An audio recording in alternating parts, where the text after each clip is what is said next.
And we're back to learn Inkscape in a year, day 76. Let's start with the absolute basics of the text tool. You can find it right here. It's the A icon. Short key is T. When you activate it, there are a couple of options. We're going to go over them step by step in this tutorial series. For now, just left click on your canvas and you can type something in. There are a couple of problems that can arise. Let us address them first. To fix the issue that we've got here, we need to go to Object and Fill and Stroke, because here our stroke paint is simply too big for our text size, and therefore the text gets basically overblended or overwritten by the stroke. You can get rid of the stroke fully to fix that, or just go down with the stroke weight right here in the stroke style.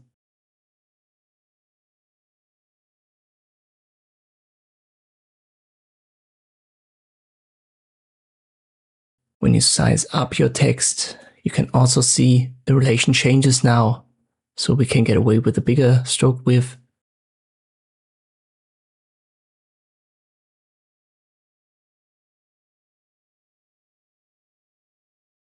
Another issue might be that you don't have a fill. So the text is there, but the fill down here is set to none. If that's the case, just give it a color. You can do that under stroke paint for the outline or under fill. And for the fill, you can also just left click on these swatches and that changes the fill color.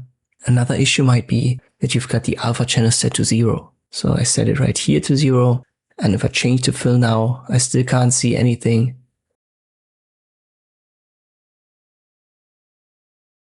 And it's also indicated at the bottom left where it says fill. You can see this checkerboard design. So if you see that, go to fill and stroke and increase the alpha channel to 100 again. Whenever you've got a text element, you can use the type tool on it again and change it. So these are adjustable elements.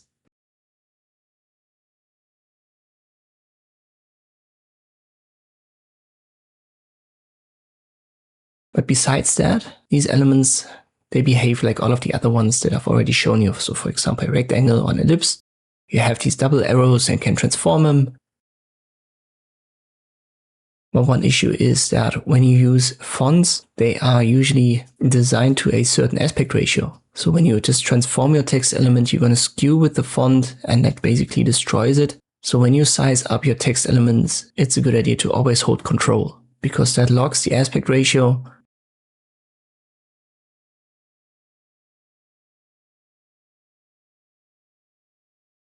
You can see that at the top we have width and height, W and H. And if I just left click drag on the double arrows, I can transform it individually, but when I hold Control while dragging, width and height will scale up to the same degree, and that keeps this original style of the font. You can also rotate it just like the other objects. Simply left click on it, then left click again until you can see these curved double arrows, and you can also reposition rotation center. So these are the absolute basics to create text. We're going to build on that in the following videos and go over all of the functions of this tool and all of the stuff that you can do with text in Inkscape. Hope this video was helpful. Thank you for watching and I'll see you next time.